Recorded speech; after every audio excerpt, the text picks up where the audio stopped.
اللہ کی وحدانیت، اس کی قدرت، نبوت اور رسالت کو عقلی طور پر ثابت کیا گیا ہے۔ اس سورہ مبارکہ کے اندر سیدنا ابراہیم علیہ السلام کے حوالے سے بڑی خوبصورت بات موجود ہے، اور وہ دراصل اپنی قوم کو جواب دے رہے ہیں۔ وہ جواب بڑا خوبصورت تھا، مگر برا ہو انبیاء کی دشمنی کا کہ اس جواب کا لوگوں نے غلط مطلب لے لیا۔ یہ پارہ نمبر 7 کی بات کر رہا ہوں، سورہ انعام کی آیت کریمہ سن چکے۔ فَلَمَّا رَأَى الشَّمْسَ بَازِغَةً قَالَ هَٰذَا رَبِّي۔ دراصل ہوا یہ کہ حضرت ابراہیم جس قوم میں تشریف لائے تھے، وہ لوگ چاند، سورج، بت، ستاروں کی پوجا کرتے تھے، اور وہ چاہتے تھے کہ ابراہیم بھی انہی کی پوجا کرے۔ پھر کیا ہوا؟ اللہ کے پیغمبر جناب سیدنا ابراہیم علیہ السلام نے انہیں کس طرح سے لاجواب کیا، وہ قرآن پاک میں پارہ نمبر 7 سورہ انعام میں موجود ہے۔ ہوا یہ کہ جب چاند نکلا تو سیدنا ابراہیم نے کہا قال ھذا ربی، یہ میرا خدا ہے۔ انداز دیکھیے میرے انداز پر، کیونکہ جملے سے ایک ہی جملہ کئی مطلب اور کئی معنی دیتا ہے۔ مثال کے طور پر یہ سوال بھی ہو سکتا ہے کہ حضرت ابراہیم نے سوال کیا ہو ھذا ربی، یہ میرا رب ہے، حالانکہ سوال نہیں کیا، آپ نے ان کی تحقیر کی، ان کا مذاق اڑایا کہ یہ میرا خدا ہے۔ مثال کے طور پر اس کو سمجھے اس طرح سے کہ کسی شخص کو آپ لا کے میرے سامنے کھڑا کریں اور کہیں کہ یہ آپ کو سکھائے گا، اور وہ شکل و صورت سے اس کے ہاؤ بھاؤ سے لگتا ہے کہ یہ تو خود سیکھنے کے لائق ہے، یہ کیا سکھائے گا، تو میں اس طرح بولوں یہ میرا استاذ ہے، تو یہ مذاق ہوا۔ کیا ہوا؟ مذاق ہوا، اس کو ہلکا سمجھنا ہوا، اس کو ذلیل کرنا ہوا، لوگوں کو یہ بتانا ہوا کہ تم اسے میرا استاد بتا رہے ہو۔ تو حضرت ابراہیم کا انداز کیا تھا؟ ھذا ربی، یہ میرا خدا ہے، مطلب کہ آپ قوم کا مذاق اڑاتے ہوئے کہہ رہے ہیں کہ یہ میرا خدا نہیں ہو سکتا، یہ مطلب تھا اس کا۔ مگر اس کا ترجمہ کرتے وقت کچھ بدبختوں نے نبیوں کی دشمنی کی انتہا کر دی۔ انہوں نے یہاں تک کہہ دیا کہ حضرت ابراہیم نے چاند اور سورج کو خدا مانا تھا، اور نبی پیدائش سے لے کر ہی نبی ہوتے ہیں، وہ ایک سیکنڈ کے لیے بھی وہ شرک نہیں کر سکتے۔ نبی پاکیزہ ہوتے ہیں، پیدائش سے ہی وہ نبی ہوتے ہیں، اعلان کرتے ہیں الگ الگ عمر میں، کیونکہ ہر نبی کو اعلان کا جب حکم ہوتا ہے تب اعلان کرتے ہیں۔ ہمارے نبی کو جو حکم ہوا وہ 40 سال کی عمر میں ہوا، تو آپ نے 40 سال کی عمر میں اعلان کیا۔ حضرت عیسیٰ علیہ السلام کو بچپن میں ہی حکم ہو گیا، انہوں نے بچپن میں ہی اعلان کر دیا۔ ہوا یہ تھا کہ عیسیٰ علیہ السلام بغیر باپ کے پیدا ہوئے تھے۔ اب حضرت مریم کو بھی یہ احساس تھا کہ لوگ کس طرح سوال کریں گے، کیسے کیسے تہمت لگائیں گے کہ یہ بیٹا کہاں سے لائی ہو، اس طرح کا خیال جناب مریم کے ذہن میں آ رہا تھا۔ مگر اللہ کی مشیت تھی، ان کے دل میں القاء ہوا کہ گھبراؤ مت، جب بھی تم سے کوئی پوچھ لے کہ یہ بیٹا کہاں سے لائی ہو تو بیٹے کی طرف ہی اشارہ کر دینا کہ اس سے پوچھو کہ یہ کہاں سے آیا ہے۔ بچپنا ہے، 3 مہینہ یا کچھ دن کی آپ کی عمر تھی، قوم کے لوگ آئے کہا مریم پتا ہے لڑکا تو کہاں سے لائی ہے، شادی تیری تو ہوئی تو پڑھی ہے، یہ بچہ کہاں سے آیا۔ حضرت مریم نے اشارہ کیا کہ مجھ سے مت پوچھو، اسی بچے سے پوچھو کہ یہ کہاں سے آیا ہے، کیسے پیدا ہوا۔ قوم کے لوگوں نے حضرت عیسیٰ کے سینے پہ ہاتھ رکھا، یہ بچپنے کی بات ہے، اور پوچھا، حضرت عیسیٰ سے سوال کیا کہ تم کہاں سے آئے ہو۔ کیا جواب دیا؟ پارہ نمبر 16 کے اندر سورہ مریم کے اندر بہت پیارے انداز میں قال انی عبد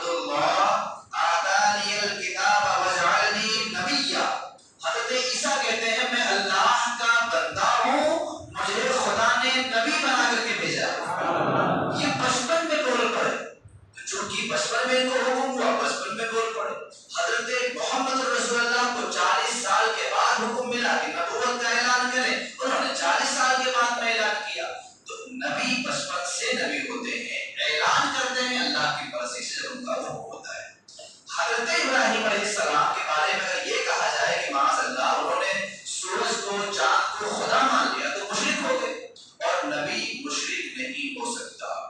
تو خیر یہ بات میں نے ذکر کر دی. پھر اسی سورہ مبارکہ میں 18 نبیوں کا ذکر ایک ساتھ کیا گیا ہے.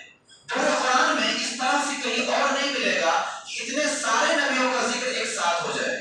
یہ سورہ انعام ہی میں ایسا ہے کہ 18 نبیوں کا ذکر ایک ساتھ کیا گیا. یہ بڑی خوبصورت بات ہے, بڑی لاجواب بات ہے. اللہ تعالیٰ اس کی فضل و برکات سے مالا مال فرمائے. اسی سورہ کے اندر ایک آیت ہے جس کا ترجمہ یہ ہے کہ ابراہیم نے اپنے باپ آزر سے کہا. اپنے باپ آزر سے کہا. حضرت ابراہیم علیہ السلام کے باپ کا نام آزر نہیں تھا بلکہ باپ کا نام تھا تارخ. کیا نام تھا؟ تارخ. آزر چچا تھا آپ کا اور بت پرست تھا, بت بناتا بھی تھا, بیچتا بھی تھا, پرستش بھی کرتا تھا. لیکن قرآن کی اس آیت میں اسے جو کہا گیا وہ یہ کہ ابراہیم نے اپنے باپ آزر سے کہا. تو یہ اس سے کچھ لوگوں نے دھوکہ کھا لیا.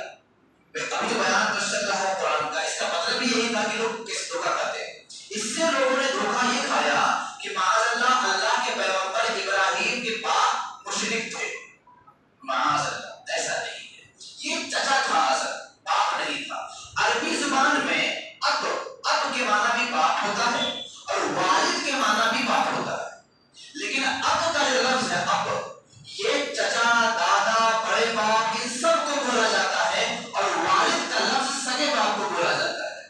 تو قرآن میں جہاں جہاں والد کا ذکر آیا اس سے مراد سگا باپ ہے, اور جہاں جہاں اب کا ذکر آیا وہاں چچا بھی مراد ہو سکتا ہے, دادا بھی مراد ہو سکتا ہے, بڑا باپ بھی مراد ہو سکتا ہے.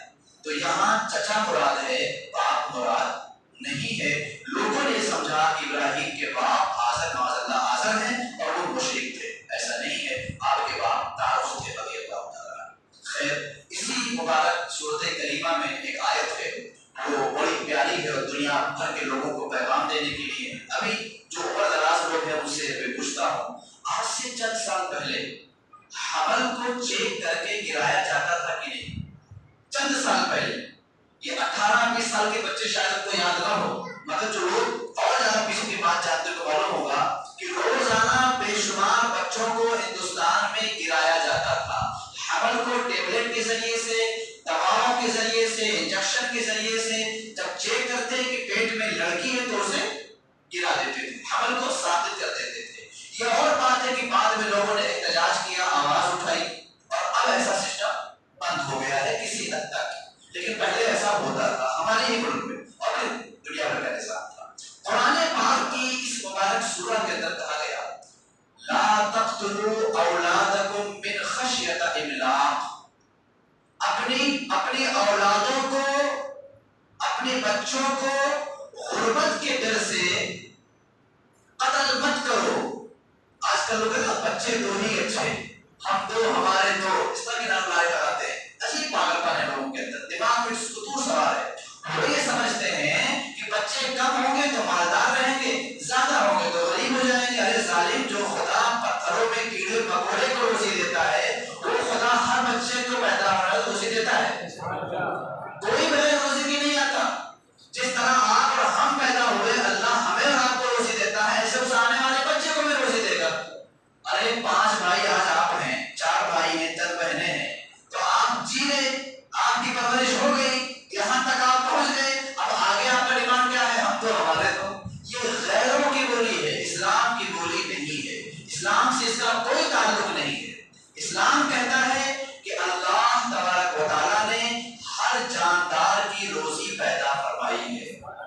جو بھی جاندار ہوگا, چاہے وہ کیڑا مکوڑا کیوں نہ ہو, اس کی بھی روزی اللہ نے پیدا فرمائی ہے. تو جب کیڑا مکوڑا کا یہ حال ہے تو انسان کو اللہ نے سارے مخلوق میں سب سے افضل بنایا ہے, اس کی روزی نہیں ہوگی. لہذا یہ سوچ بڑی غلط ہے, عجیب فکر ہے جو لوگوں میں پیدا کی جا رہی ہے. تو قرآن عظیم نے جواب دیا کہ لا تقتلوا اولادکم من خشیۃ املاق نحن نرزقکم وإیاہم. ہم تمہیں بھی روزی دیتے ہیں, اسے بھی روزی دیں گے. یہ قرآن نے جواب دیا 1400 سال پہلے. پھر اسی سورہ جو آج ہم نے تراویح میں انعام کو پڑھا ہے, اسی مبارک اور مقدس سورہ میں بڑی مبارک آیتیں انبیاء کے حوالے سے, حلت و حرمت کے حوالے سے, اللہ حوالے سے، نبوت و رسالت کے حوالے سے اس مبارک سورہ کے اندر